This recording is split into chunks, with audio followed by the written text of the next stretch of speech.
organe, par les médias de la place, ça va y faire pour ne pas les nommer, d'une certaine usurpation de leurs locaux par des agents qui se réclament de la RPT et qui auraient sorti des serveurs.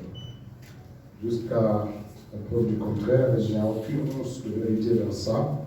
Nous attendons aussi que le média nous apporte des éléments factuels dont il dispose pour corroborer ces informations qu'il diffuse depuis hier et qui ont fait l'objet de communication de l'association de la presse.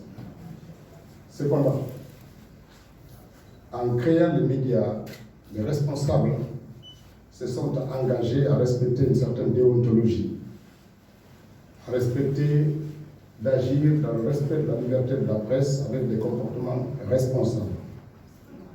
Tout média, qu'il soit une radio, une télévision, un site internet, qui, avec des propos qui sont de nature à saper l'unité nationale, à attiser la haine communautaire, à soulever les uns contre les autres pour conduire à des drames dans notre pays, nous n'hésiterons pas à fermer le média et à en assumer toutes les responsabilités. L'exercice du métier de la presse s'accompagne d'une responsabilité. Que les directeurs de radio soient informés, que les responsables des sites internet soient informés. Nous sommes, dans ce gouvernement de transition, engagés à respecter la liberté de la presse, et une presse responsable. Tous les propos qui soient de nature à pousser les ethnies les unes contre les autres, à attiser les tensions politiques et sociales dans le pays, tous les médias subiront les conséquences de la loi. L'exercice de la liberté de la presse est encadré dans un engagement et une déontologie à faire en sorte que les Guinéens soient informés objectivement, mais pas adressés les uns contre les autres, les communautés les unes contre les autres. Et nous en assumerons toute la responsabilité, que cela soit dit aussi. Donc si un média enfreint à ces dispositions, c'est de plein jour que nous prendrons les dispositions de la fermer.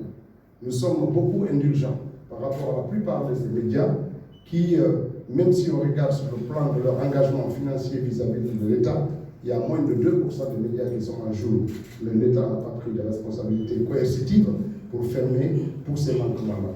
Mais nous serons intransigeants sur le respect de l'unité nationale, sur le respect de l'information objective qui transitera dans les médias et cela doit être informé. Donc si les médias contreviennent à ça, il n'y aura pas, ce n'est pas la nuit, ce n'est pas des barbouzes qui viendront, ce n'est pas des gendarmes.